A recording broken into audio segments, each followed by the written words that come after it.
medio cansados, ¿sí? Nos compran navideñas. Esperamos que no sea por eso y que el Señor renueve nuestras fuerzas. Queridos, bueno, siempre es un gozo poder compartir con la iglesia la palabra del Señor. Es 40, pero no demorarme mucho el día de hoy. Le doy gracias al Señor porque para nosotros siempre, nunca ha dejado de ser, en los pocos años igual que llevamos en esta iglesia, algo relativamente novedoso, esto del Adviento. Esto tiene como un sabor especial, esto de los símbolos que ocupamos de las velas, de volver a cantar villancicos siempre, todos los años. Es súper lindo y es reconfortante también. Uno vuelve a recordar grandes verdades que durante el año solemos olvidar o se nos suelen perder un poco entre los avatares de la vida. Y nos olvidamos que el Señor fue un niño, fue un bebé y tuvo esa fragilidad. Y en Adviento recordamos que Él viene, que Él está viniendo, está llegando y que Él en algún momento histórico irrumpió en la historia, se hizo completamente hombre, habitó entre nosotros y pudimos ver la gloria de Dios a través de la gloria del Hijo. Eso recordamos en Adviento y hoy día especialmente la invitación es a reflexionar en torno a un pasaje bastante conocido en Mateo 2. Les voy a pedir que abran su Biblia. Vamos a leer del verso 1 al 12. Y el título del sermón de hoy es: en estos encuentros con el niño de Belén. El encuentro de hoy que vamos a mirar es el encuentro con lo desconocido. Un encuentro con lo desconocido. Mateo 2, versos del 1 al 12. La palabra del Señor dice así. Voy a leer NBI. Después de que Jesús nació en Belén de Judea, en tiempos del rey Herodes, llegaron a Jerusalén unos sabios procedentes del oriente. ¿Dónde está el que ha nacido rey de los judíos?, preguntaron. Vimos levantarse su estrella y hemos venido a adorarlo. Cuando lo oyó el rey Herodes se turbó, y toda Jerusalén con él. Así que convocó de entre el pueblo a todos los jefes de los sacerdotes y maestros de la ley, y les preguntó dónde había de nacer el Cristo. En Belén de Judea, le respondieron, porque esto es lo que ha escrito el profeta. Pero tú, Belén, en la tierra de Judá, de ninguna manera eres la menor entre los principales de Judá, porque de ti saldrá un príncipe que será el pastor de mi pueblo Israel. Luego Herodes llamó en secreto a los sabios y se enteró por ellos del tiempo exacto en que había aparecido la estrella. Los envió a Belén y les dijo: vayan e infórmense bien de ese niño, y tan pronto como lo encuentren, avísenme para que yo también vaya y lo adore. Después de oír al rey, siguieron su camino, y sucedió que la estrella que habían visto levantarse iba delante de ellos, hasta que se detuvo sobre el lugar donde estaba el niño. Al ver la estrella, se llenaron de alegría. Cuando llegaron a la casa, vieron al niño con María, su madre, y postrándose, lo adoraron. Abrieron sus cofres y le presentaron como regalos oro, incienso y mirra. Entonces, advertidos en sueño de que no volvieran a Herodes, regresaron a su tierra por otro camino. Oremos. Te damos gracias, Señor, por esta tu palabra. Te damos gracias porque eres tú el centro de la Navidad. No son las compras, lo sabemos. No son nuestros deseos, ni tampoco simplemente compartir en familia, como de alguna manera nuestra sociedad ha querido licuar el sentido de la Navidad. Tú eres la Navidad, tu nacimiento es lo que celebramos, recordamos y volvemos a mirar para gozarnos en el plan eterno que tuviste, Señor, para salvarnos a nosotros, tu pueblo. Te rogamos, Señor, que nuestros corazones sean abiertos por tu Santo Espíritu para recibir con gozo tu exhortación. Y ayúdame a mí a predicar fielmente esta tu palabra. En el nombre de Jesús pedimos estas cosas. Amén y amén. Bueno, hermanos, el desafío de hoy es que comprendamos que así como los sabios de Oriente salieron al encuentro de lo desconocido para adorar a Jesús, en Navidad nosotros, que conocemos mucho más que estos sabios de Oriente, tenemos más razones para salir al encuentro de este niño de Belén, que es el Hijo de Dios, para tributarle la adoración que solo Él merece. Por eso entonces, quisiera que hoy día miráramos tres cuestiones esenciales que hacen estos sabios de Oriente y que bien haríamos nosotros con aprender de ellos, aprender de este encuentro que ellos tienen con lo desconocido. En el verso 2 tenemos tres grandes acciones que tienen estos sabios de Oriente. Ellos vieron, ellos vinieron y ellos adoraron. Son tres pasos que son progresivos en lo que hacen estos sabios para ir a encontrarse con este niño en Palestina. Ellos llegan, y vamos a ir viendo a lo largo del pasaje, cómo podemos ir conectando las pocas cosas que ellos sabían con una adoración trascendental que ellos realizan hacia el final del pasaje. Entonces lo primero es, estos sabios de Oriente vieron. ¿Dónde está el rey de los judíos que ha nacido? Porque hemos visto su estrella en el oriente y venimos a adorarlo. Tenemos un protagonista en este pasaje y tenemos dos dimensiones históricas, el tiempo y el espacio. Dios, el creador del cielo, el creador de la tierra, quien trasciende el tiempo, acaba de irrumpir, se apersonó, se humanó en un tiempo y espacio determinados en la historia de la humanidad. En un tiempo y en un espacio que Él mismo creó. Jesús nació en Belén, en los tiempos de Herodes, nos dice el verso 1. La Navidad tiene esto, es escandalosa, es bella, es sorprendente, es sencilla, porque es cósmica, pero también es aldeana. No podemos dejar de mencionar, dejar de mirar lo disruptivo que es el cristianismo en esto. Lo incomprensible que son los planes de Dios para desarrollar su historia. Pensemos que Dios irrumpe como ser humano en el tiempo y en el espacio, a pesar de ser Él eterno y omnipresente. Irrumpe en el tiempo y en el espacio. Ha nacido el Rey, ha nacido el Mesías, el Cristo. El Verbo se ha hecho carne, dice Juan, para habitar en medio de nosotros.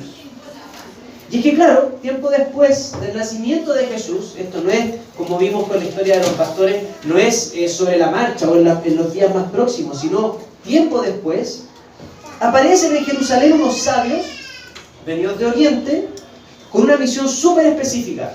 ¿Qué dice el texto? ¿A qué venían ellos? A adorar al rey de los judíos. Esta fue un hecho que tal vez los sabios no reconocían bien, los alcances de esto que estaban haciendo, de esto que ellos estaban viendo, de esto que ellos estaban desplazándose, viniendo a Jerusalén y luego adorando. Quizás no veían las consecuencias que tenía todo esto que estaban haciendo, porque había algo, una dimensión, diría algún personaje de 31 minutos, hermosa y desconocida en lo que se venía por delante. Tiempo después del nacimiento entonces llegan estos sabios, pero ¿quiénes eran? ¿Quiénes eran estos sabios? Algunos de ustedes dirán, espérate, ¿no era que la Biblia decía magos? ¿Son los reyes magos en la tradición? Pero aquí dice sabios. Bueno, ¿de qué se trata? ¿Quiénes son ellos? La denominación literal efectivamente es magos, ¿sí? En el original es magoi. Y aludía, en un principio, el uso de esta palabra, a una casta sacerdotal en la antigua Persia, que se dedicaba a la búsqueda del conocimiento, a la reflexión filosófica, al descubrimiento de las grandes verdades religiosas, pero también estudiaban las estrellas. Y entonces tenían, en su contexto cultural, una tremenda relevancia religiosa, una relevancia política, una relevancia científica. Entonces cuando piensen que eran magos, piensen en ese sentido, de que eran sabios de Oriente, eran gente con grandes conocimientos, entre ellos el conocimiento de las estrellas, que ellos creían además que tenía efecto en la vida cotidiana, ¿sí? En eso estaba un maestro que se llamaba Zoroastro, y ellos de alguna manera seguían esas enseñanzas. Entonces no piense que es David Copperfield, o que es Mago Oli, una versión más chilena, ¿sí? No, eran sabios. Denominaba a esta casta sacerdotal.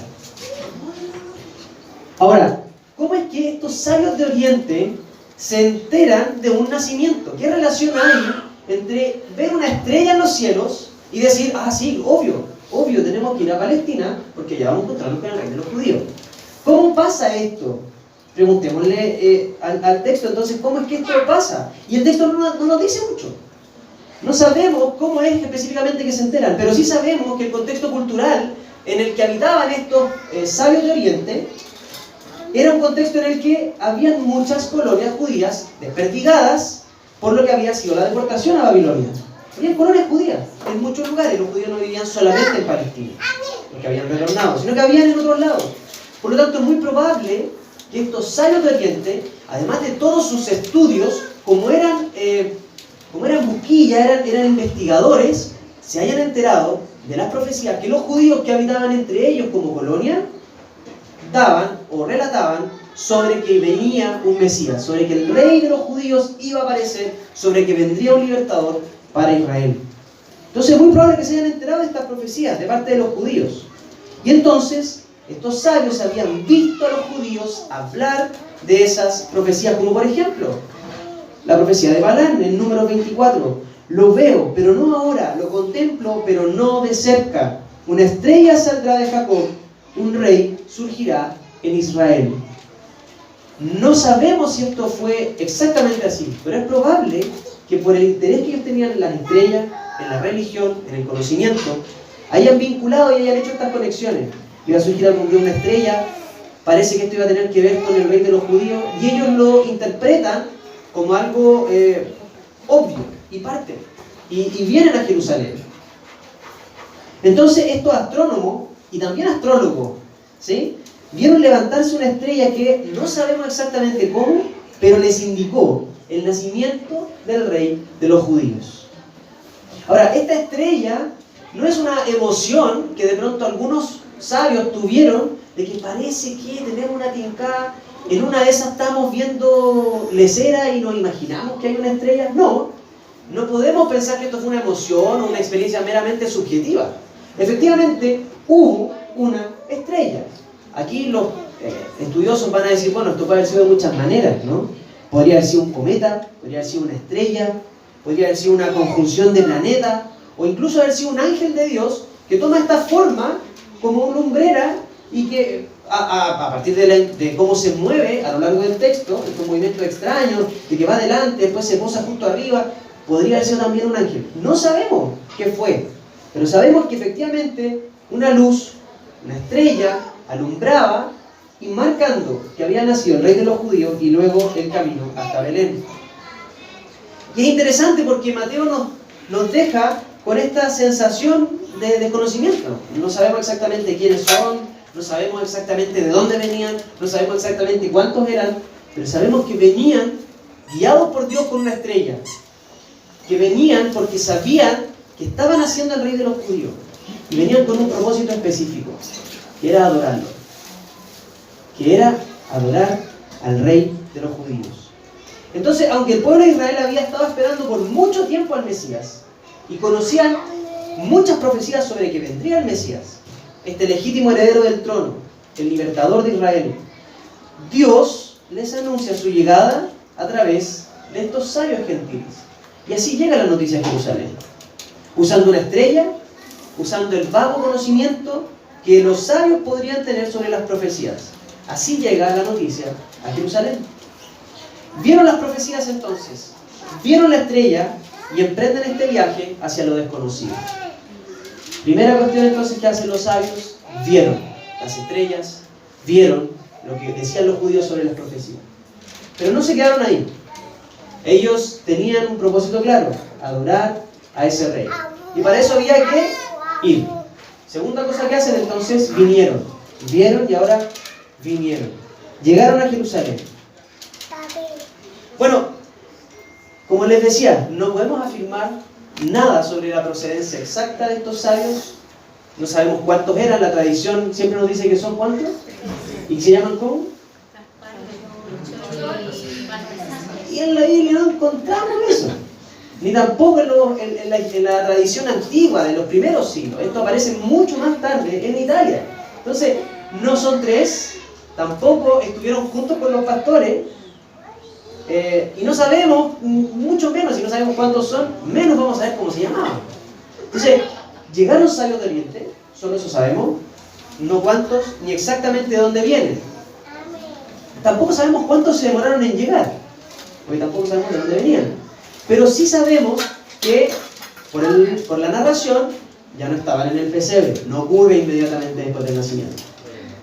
Sabemos, después, por lo que va a hacer Herodes, de mandar a matar a todos los niños menores de 2 años, que puede haber sido en ese rango y no fueron 5 años después, ¿sí?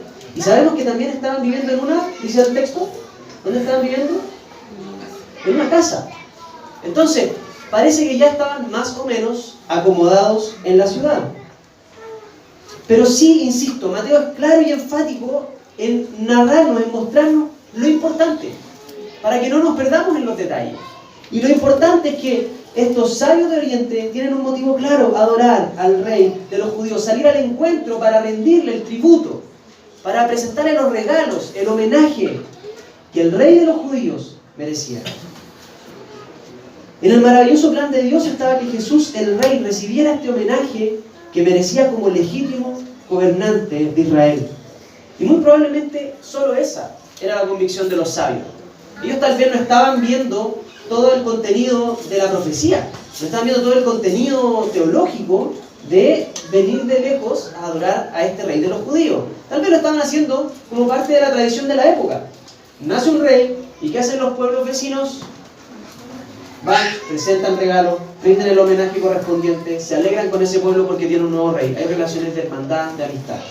Y si estos sabios eran de esta casta o tenían un relativo alto rango en su país natal o país de origen, es esperable entonces que ellos presenten este homenaje. Quizás ellos no estaban viendo que este era realmente el Hijo de Dios, pero sí sabían que era el rey de los judíos, y sí sabían que tenía que ver con las profecías sobre el Mesías. Entonces, es interesante que Mateo nos lleva a pensar en dos cosas. La primera, si estos paganos, si estos astrónomos, que me perdone Pedrito Engel, pero era como entre Pedrito Engel y el profesor José Massa, andaban como por ahí, conocimiento, pero también había superstición. Pero si estos paganos le tributan adoración y vienen de lejos, ¿no deberían los judíos hacer lo mismo? Segunda cuestión, para ustedes, para mí, que somos gentiles, hay un mensaje tremendamente alentador aquí también. El Mesías no solo es reconocido como rey para los judíos, es también reconocido como rey para los gentiles. Es también nuestro rey. Entonces llegan los sabios a Jerusalén, que era una ciudad que había sido conquistada hace algunas decenas de años, por ahí por el 63 a.C., por los romanos, y ellos aplicaron la clásica política de conquista. ¿Cuál era? Los romanos van, invaden y dejan en el lugar a un gobernante, ojalá local, pero que sea afín a los intereses romanos para que pueda pagar todos los tributos que había que pagarle a Roma. Este era el tipo de gobernante que era Herodes. Era local, aunque no era judío. Tenía ascendencia de otros pueblos. No era judío, de linaje. Sin embargo, empezó a escalar con sus ansias de poder y llegó a convertirse en un rey de toda Judea, y por lo tanto se le llamó, o se autoproclamaba, rey de los judíos. Según el historiador judío Josefo, Herodes era capaz, astuto y cruel. Capaz, astuto y cruel. Si a esto le agregamos que además era un rey, como suelen ser lamentablemente aquellos que ostentan lugares de poder político, egoísta, y además de tener un amor impresionante por el poder en sí mismo, bueno, entonces es lógico concluir lo que va a hacer después de esta narración y el engaño que va a querer hacerle a los sabios. Básicamente lo está diciendo: cualquiera que amenace mi trono, cualquiera que amenace mi poder, merece la muerte. Me tengo que deshacer de él. Y de eso Herodes sabía, porque había matado a muchos familiares de él que le habían hecho sombra para el trono. Por eso entonces dice el texto que Herodes se turbó, se volvió loco, se salió de sí. A pesar de que ya estaba viejo y de que no estaba en el auge de su poder, la ambición de poder lo enceguece. Y esta pequeña noticia, este todavía rumor de que había nacido el rey de los judíos, los sabios no sabían bien dónde, de que este rumor a Herodes lo vuelve loco. Alguien me puede hacer mella. Tal vez están tramando algo los de Oriente y con los subversivos de acá, de Israel, y entonces me quieren hacer la contra y me quieren derrocar. Se vuelve loco Herodes. Y por eso, toda Jerusalén también. Porque sabían cómo era Herodes. Sabían que era cruel. Y que si a él algo lo amenazaba en el poder, se iba a volver completamente loco. Y iba a hacer cosas desquiciadas como las que finalmente hace. Se turba Herodes y toda Jerusalén con él. Imagínense todo lo que está provocando este todavía rumor de que ha nacido un pequeñito. Y más adelante vamos a ver que en una aldea vuelve loco a Herodes. Y vuelve loca a toda Jerusalén. Herodes quería saber dónde y cuándo había nacido este rey para matarlo. Entonces, ¿qué hace? Bueno, llama a los sacerdotes y les pregunta. Podríamos decir que convoca al Sanedrín, ¿sí? Y les pregunta, ¿dónde había de nacer el Mesías? Díganme ustedes dónde. Y la respuesta es unánime y es obvia. Todos ellos conocían bien las profecías. En Belén, no hay duda. Porque el Mesías vendría de la ciudad de David. Así lo dijo Miqueas, lo vemos en el capítulo 5. Pero de ti, Belén Efrata, pequeña entre los clanes de Judá, saldrá el que gobernará Israel. Sus orígenes se remontan hasta la antigüedad, hasta tiempos inmemoriales. Este es el verso que vemos inmerso aquí en Mateo, complementado con algo también de Salmos, ¿no? No está exactamente citado, pero este es el texto al que apunta el relato de Mateo. Entonces Herodes ya sabe dónde nació, o dónde había de nacer. La pregunta era, ¿ahora cuándo? Porque necesitaba estimar la edad para poder matar a todos los que tuvieran esa edad. Y entonces es interesante porque, si bien es cierto, había convocado al Sanedrín públicamente, los había llamado a todos para saber dónde había de nacer, la pregunta que le hace a los sabios la hace en secreto, dice el texto. Probablemente también estaba viendo la conmoción que se genera con todo este movimiento, reuniones para allá, reuniones para acá.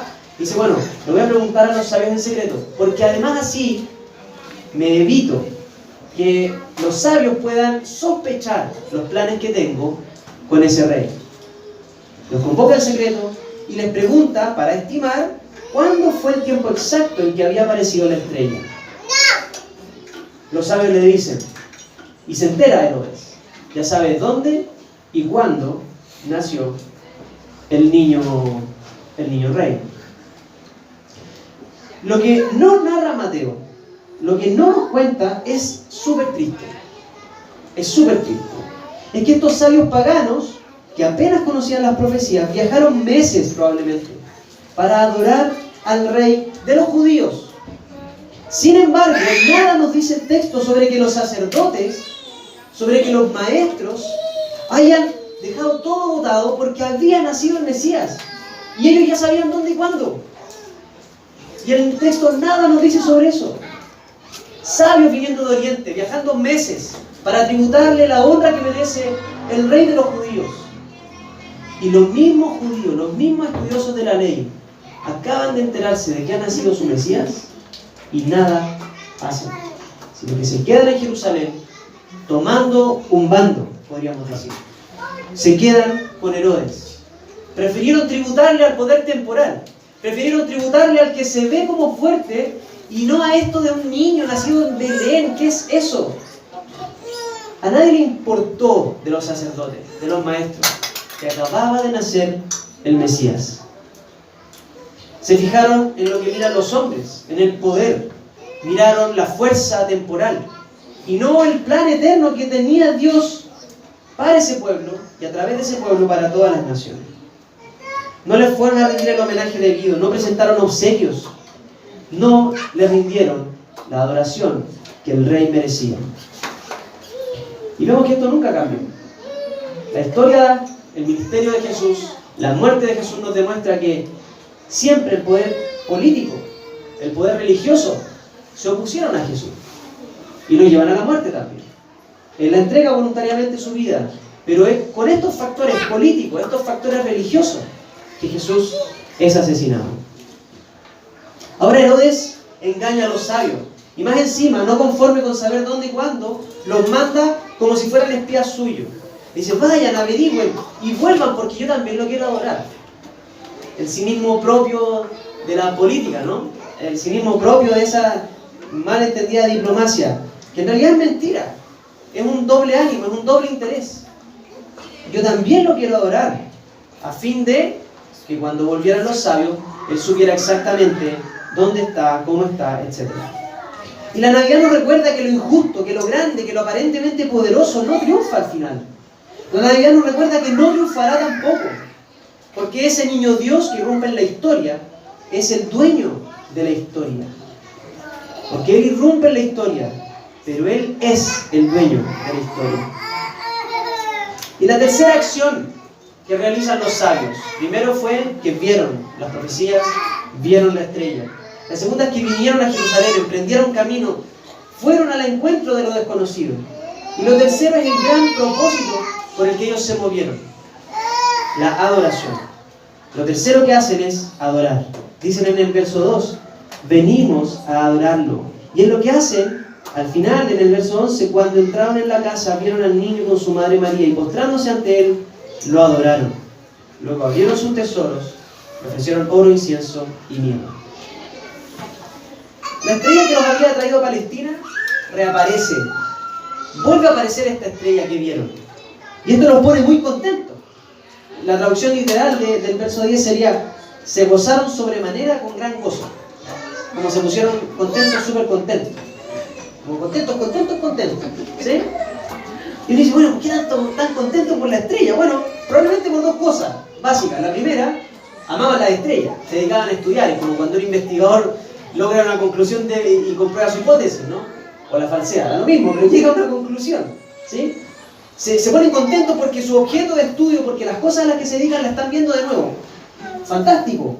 La estrella que no habían visto por un tiempo reaparece frente a sus ojos.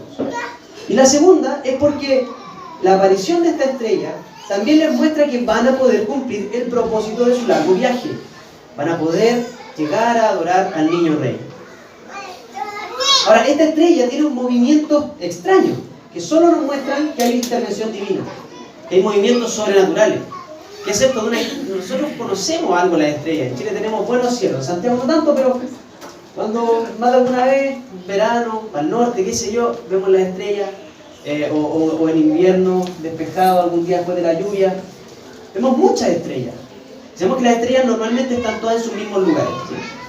Es raro que las estrellas se muevan, porque se mueven, van a ser otras cosas. Serán, qué sé yo, cometas, asteroides, si vemos pasar algún meteorito, pero las estrellas están donde mismo.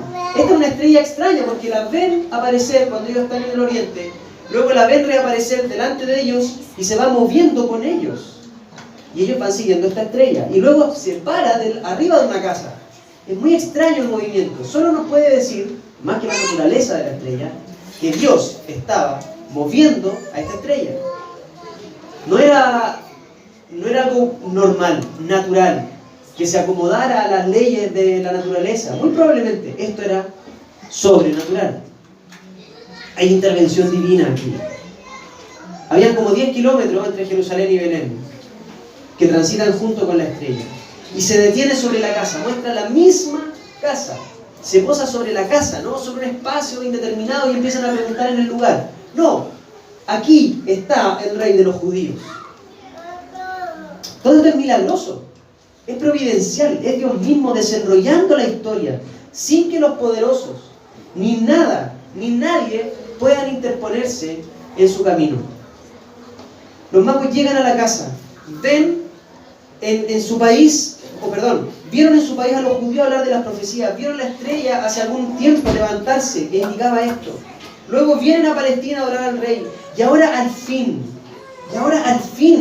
en una pequeña ciudad, están por encontrar al rey. No en un palacio, no lleno de lujos, sino en la absoluta sencillez, como un frágil bebé junto a su madre, débil, vulnerable, indefenso. Es interesante porque mientras los sacerdotes y los maestros miraron el poder temporal que tenía Herodes, los sabios no se sorprenden al encontrarse con el rey de los judíos en una casa en los brazos de su madre, sino que se postran y lo adoran. Es maravilloso ver la obra de Dios con estos paganos, que ante lo que ellos podrían mirar con sus ojos humanos como debilidad, fragilidad, este tipo no es un rey, esto es un cualquiera en una aldea cualquiera de Palestina, se postran y lo adoran, reconocen que ahí está el rey de los judíos. Y los judíos no lo reconocen.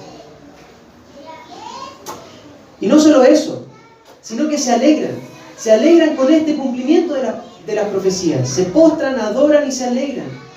Y luego de eso, le entregan regalos.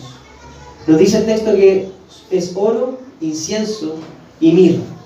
Era muy común esto de entregar regalos, ¿sí? Probablemente muchos de nosotros vamos a estar haciendo eso también mañana. Entregarnos regalos, mostrándonos alegría, mostrándonos de alguna manera que nos estimamos, que nos queremos. Pero en ese tiempo, este tipo de regalo, traído por una corte, probablemente acompañado de animales y gente que los guardias que acompañaban a estos sabios, que eran de alta posición, era un acto, podríamos decir, típico de rendirle tributo a la realeza. Y por eso este tipo de regalos también. No creo que alguno de ustedes mañana vaya a regalar oro, tal vez incienso o mirra si se consigue, pero regalar oro sería un poco caro, ¿no? Y eso nos está mostrando esto. Cuando llegaban personas de alta posición social a celebrar el nacimiento de un rey, traían regalos de este tipo. Y eran una señal de reverencia.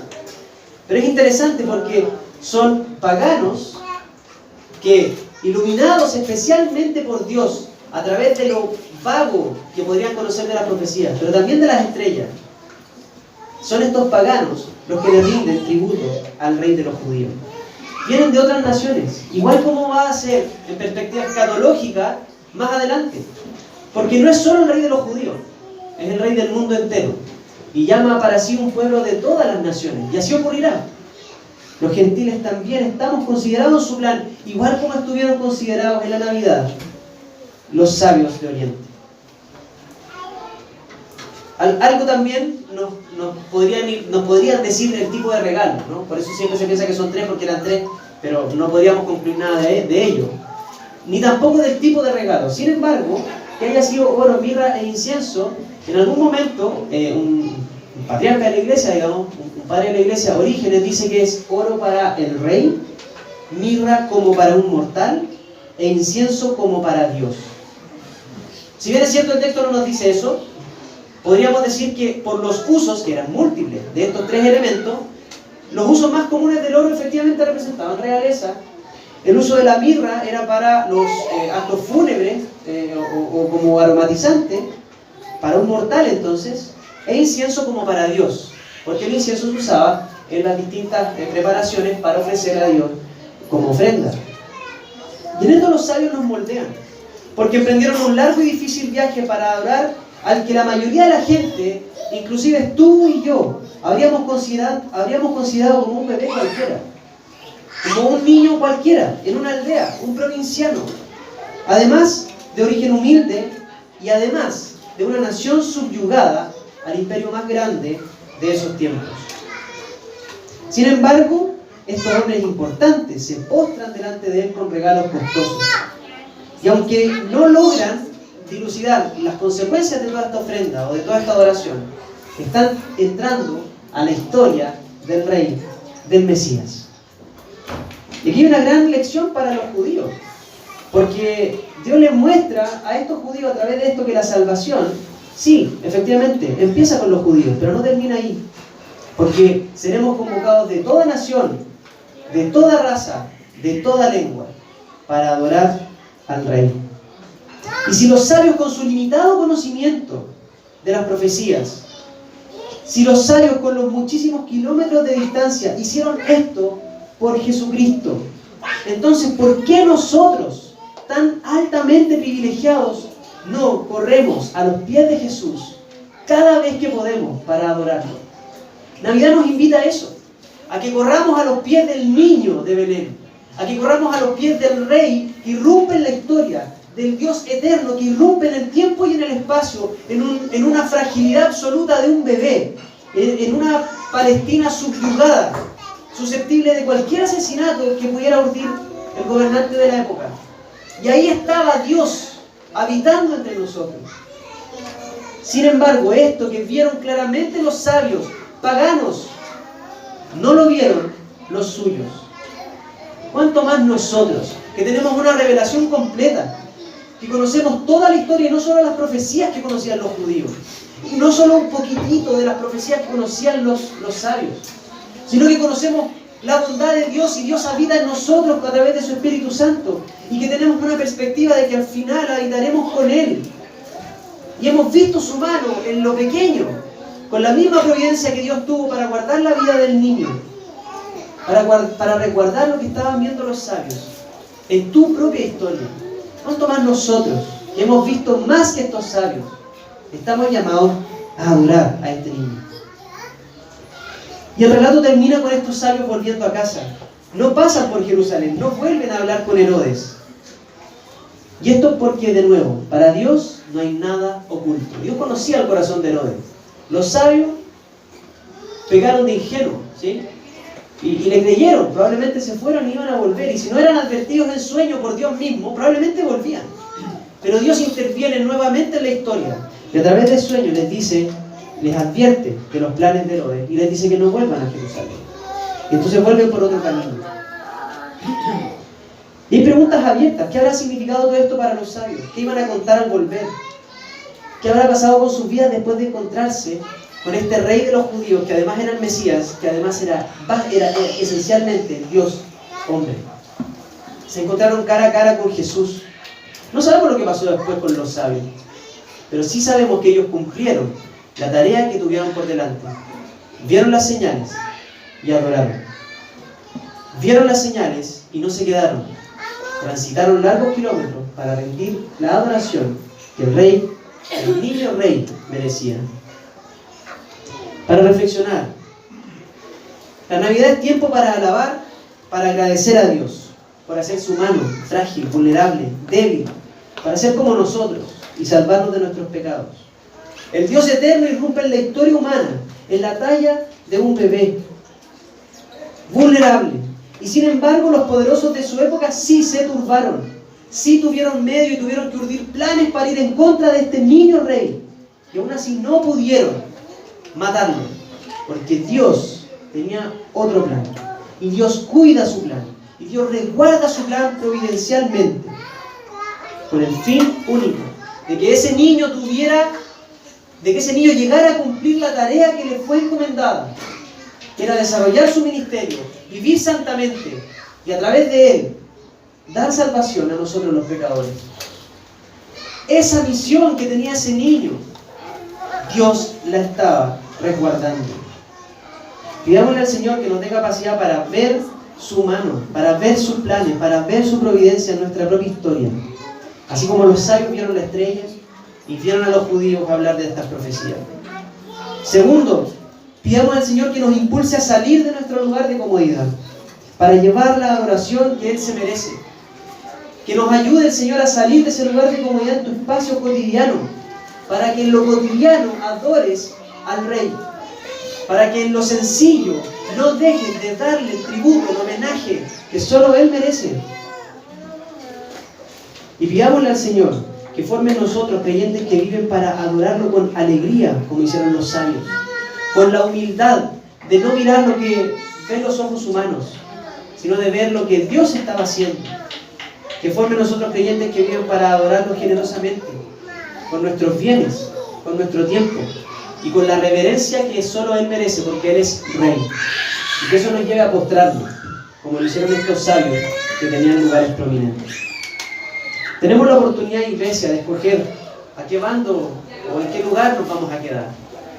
Vamos a ser como los maestros, vamos a ser como los que conocían el detalle de las profecías, que conocían claramente la palabra del Señor. Pero a la hora de adorarlo en lo cotidiano, a la hora de adorarlo en lo personal, en lo familiar, como iglesia, prefirieron quedarse en su lugar de comodidad y reconocer lo que veían sus ojos humanos, pero no lo que Dios estaba haciendo en medio de ellos. Vamos a escoger eso, o vamos a escoger como los sabios, con las señales que tengamos, con la historia que tú tienes y que has visto de Dios contigo, salir de tu lugar de comodidad y adorar al Rey. Navidad es tiempo de alegría, Porque si bien es cierto Jesús es el rey de los judíos, es también tu rey, mi rey, porque es rey de los gentiles. En Navidad recordamos que tenemos un rey eterno, que alguna vez fue un pequeño niño en Belén. Oremos. Te damos gracias, Señor. Te damos gracias por